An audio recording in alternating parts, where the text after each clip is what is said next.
Sommet de l'UE, les 28 se quittent avec un accord à minima sur les migrations. Le président français Macron a d'ores et déjà affirmé que la France n'ouvrirait pas de centre de tri de migrants. Reuters, François Lenoir. La question migratoire a éclipsé tous les autres sujets au sommet de Bruxelles qui vient de s'achever. Les 28 chefs d'État et de gouvernement ont planché une bonne partie de la nuit sur la politique migratoire.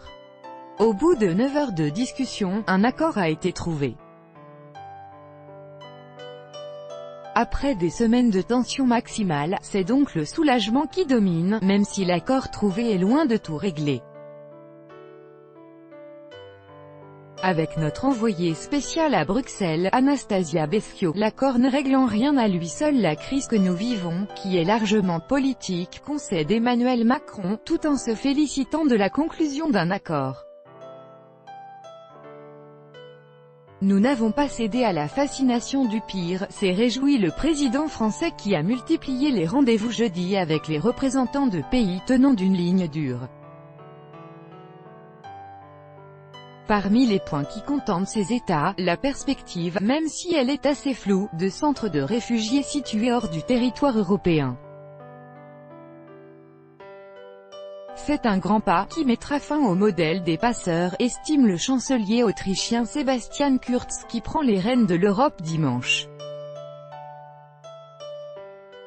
Même satisfaction du côté de l'Italie, Giuseppe contrepart avec le sentiment d'avoir été entendu.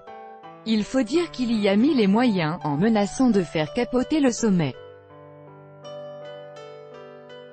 Si le texte de compromis arraché au forceps semble satisfaire la plupart des participants, c'est peut-être parce qu'il laisse libre cours à l'interprétation.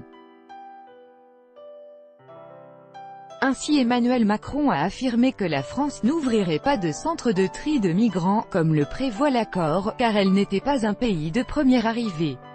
Un argument déjà contesté par le Premier ministre italien. Il est nulle part écrit que ces centres d'accueil en Europe devaient être dans des pays déterminés. Je vous invite à la relire, dit Giuseppe Conte.